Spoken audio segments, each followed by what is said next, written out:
Hello guys, welcome to my channel. तो हम अपना चैप्टर कर रहे थे, तो ये इसका पार्ट 3 है। तो अभी हमने रिकॉर्डिंग तक तो कवर कर लिया था। अब हमारा आया 4th पॉइंट, वो है क्लासीफाइंग। ठीक है, तो फीचर मतलब सॉरी। तो मैंने जैसे डेफिनेशन में वर्ड्स आए थे, क्लासीफाइंग, रिकॉर्डिंग, समराइजिंग। मैंने क्या बोला था कि मैं आगे जब फीचर्स में आएंगे ये, तो मैं आपको मतलब कैरेक्टरिस्टिक्स में आएंगे या एट्रीब्यूट्स कुछ ही कह लो, उसमें आएंगे तो मैं क्लियर कर दूंगी। तो अब मैं क्लियर करूंगी कि क्लासीफाइंग होता क्या है। ठीक है, तो बस मतलब जो मैं बताऊंगी ना हिंदी में, वो है क्लासीफाइंग। ठीक, इसका मैं हिंदी मीनिंग बता दूंगी। टाइम बहुत लगता है ऐसे, मतलब इंग्लिश में तो है ही, वो आप खुद रीड कर लेना, मैं इसको हिंदी में समझा दूंगी। ठीक, देखो।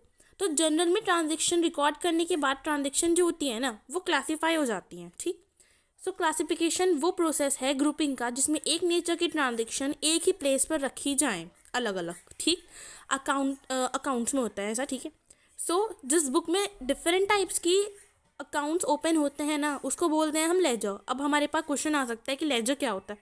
अभी आगे आएगा ये, देखो। ये सब जो मतलब अभी बस समझ के चलो, ये जो लेजर के ऊपर भी चैप्टर आएगा और नेक्स्ट चैप्टर में भी हम पढ़ेंगे लेजर के बारे में। अभी मतलब डिटेल में मैं पढ़ाऊंगी। अभी फ़िलहाल आप मेन पॉइंट समझो कि जिस बुक में different types of account open होता है, उसको बोलते हैं हम लेजर। ठीक है, तो सेपरेट अकाउंट ओपन होगा लेजर में हर पर्सन के नेम के साथ, चाहे वो कस्टमर हो या फिर सप्लायर। जैसे सेपरेट अकाउंट ओपन होता है ना परचेजेस का, सेल्स का, एसेट्स का, बिल्कुल इसी तरह सभी एक्सपेंसेस और इनकम जो होती है ना, जो पहले रिकॉर्ड हो गई हैं जनरल में, वो दोबारा क्लासीफाई होंगी। कैसे? लेजर में, under separate heads in ledger में, सॉरी। ठीक है, जैसे कि wages account, salary account, advertisement account, commission account, etcetera. ठीक, अब नंबर 5 है हमारा समराइजिंग। मैं बस इसको हिंदी में एक्सप्लेन करती जा रही हूँ। ठीक है, देखो समराइजिंग में क्या होगा, ये सब ट्रांजेक्शन तो हमने कर ली, अब इनका हम रिजल्ट भी तो निकालना होगा ना, कि रिजल्ट क्या होगा। जो हमने ये अपनी ट्रांजेक्शन की, इसमें हमें कितना प्रॉफिट मिला, लॉस मिला। अगर प्रॉफिट हुआ तो हमें कैसे पता लगेगा कि कैसे प्रॉफिट हुआ, अगर लॉस में है तो हमें पता लग जाएगा कि लॉस में क्यों है। तो समराइजिंग एक आर्ट है क्लासिफाइड डाटा को प्रेजेंट करने के लिए मैनर में, जो समझ आ सके और मैनेजमेंट के लिए बहुत ज़्यादा यूज़फुल हो। अच्छा देखो, मैनेजमेंट एक न्यू वर्ड आया। तो मैनेजमेंट मैनेज करना होता है वैसे तो नॉर्मल लैंग्वेज में, लेकिन हमारे अकाउंट्स के अंदर, अकाउंटिंग के अंदर मैनेजमेंट का मतलब होता है कि जो बिजनेस को मैनेज करते हो। तो मैनेजमेंट और मैनेजर ये दोनों एक ही वर्ड होते हैं। ठीक है, तो इसमें balancing of ledger account involve होता है किसमें, समराइजिंग में। और जो ट्रायल बैलेंस होता है वो किसके बेस पर बनाया जाता है, इस बैलेंस के बेस पर बनाया जाता है। और जो फाइनल अकाउंट प्रिपेयर होता है ना, वो किसकी हेल्प से होता है, ट्रायल बैलेंस की हेल्प से होता है। ठीक है, फिर trading and profit and loss account and balance sheet. ठीक है, अब इसमें इंक्लूड होता है trading and profit and loss account भी और बैलेंस शीट भी। अब देखो ट्रेडिंग अकाउंट कैसे क्यों प्रिपेयर होता है, कैलकुलेट करने के लिए ग्रॉस प्रॉफिट और कैलकुलेट करने के लिए लॉस ड्यूरिंग द ईयर। देखो, अब पूछा जा सकता है कि ट्रेडिंग अकाउंट क्यों प्रिपेयर होता है। तो ट्रेडिंग अकाउंट प्रिपेयर होता है ग्रॉस प्रॉफिट और ग्रॉस लॉस कैलकुलेट करने के लिए ड्यूरिंग द ईयर, कि हमें ईयर में ग्रॉस लॉस, ये सब मैं बताऊंगी अभी आगे कि ग्रॉस लॉस क्या होता है, ग्रॉस प्रॉफिट क्या होता है, ये सब अभी हम पढ़ेंगे। फिलहाल आप इतना याद रखो कि समराइजिंग में क्या होगा, क्लासीफाइंग में क्या होगा, रिकॉर्डिंग में क्या होगा। ठीक है, अब profit and loss account is prepare to ascertain the net profit और net loss during the year. देखो, अब जो हमारा profit and loss account prepare होगा ना, वो क्यों होगा, ताकि हम पता कर सकें कि प्रॉफिट और लॉस क्या हुआ हमारे ईयर में। मतलब देखो, gross loss, gross profit, net loss, net profit loss, ये सब अलग अलग है, मैं आगे बताऊंगी। और बैलेंस शीट प्रिपेयर होगी इसमें फाइनेंशियल पोजीशन बिजनेस की बताने के लिए। ठीक, अच्छा देखो, अभी अकाउंटिंग साइकिल है। अकाउंटिंग साइकिल में रिकॉर्डिंग, क्लासीफाइंग और समराइजिंग टर्म इन्वॉल्व होता है, तो इसको बोलते हैं हम प्रोसेस ऑफ अकाउंटिंग या फिर अकाउंटिंग साइकिल।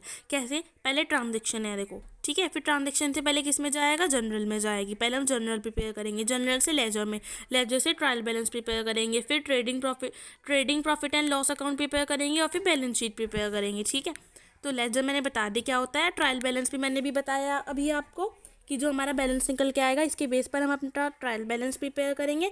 और फिर trading and profit and loss account और फिर बैलेंस शीट भी प्रिपेयर होगी। ट्रेडिंग अकाउंट क्यों प्रिपेयर करते हैं, ग्रॉस प्रॉफिट और ग्रॉस लॉस निकालने के लिए ईयर का, ठीक है।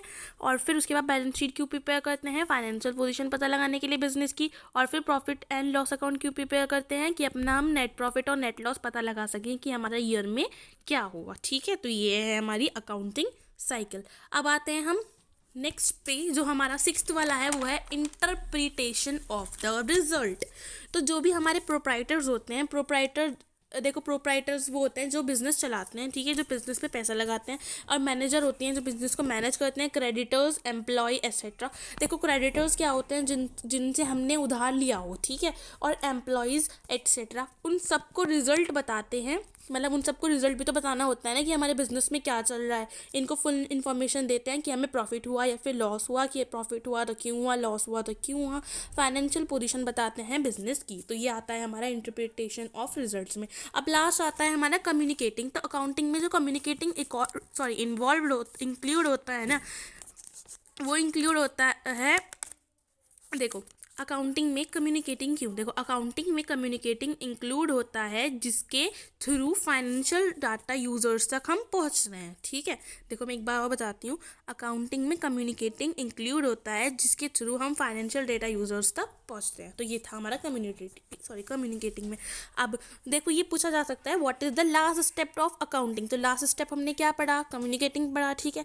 अब पूछा जा सकता है what is the first step of accounting. तो फर्स्ट स्टेप हमारा, देखो वैसे तो हमने पढ़ा था, फर्स्ट स्टेप जो था हमारा वो हमने ये पढ़ा था, accounting is science as well as art, लेकिन वो फर्स्ट स्टेप नहीं हुआ। पहला स्टेप हमें अकाउंटिंग का पूछा, फीचर नहीं पूछा। देखो क्वेश्चन पे फोकस करो कि what is the last step of accounting. Accounting का लास्ट स्टेप की कम्युनिकेट करना, ठीक है। फर्स्ट स्टेप क्या था, रिकॉर्डिंग, हमने बिजनेस को ट्रांजेक्शन को जो रिकॉर्ड किया था वो हमारा फर्स्ट स्टेप हुआ। क्वेश्चन आ सकता है what is last step of accounting. तो लास्ट स्टेप आप क्या लिखोगे, कम्युनिकेटिंग, और फर्स्ट स्टेप क्या लिखोगे आप, रिकॉर्डिंग, ठीक है। तो ऑब्जेक्टिव्स ऑफ अकाउंटिंग हम नेक्स्ट वीडियो में कवर करेंगे। Thank you for watching, bye.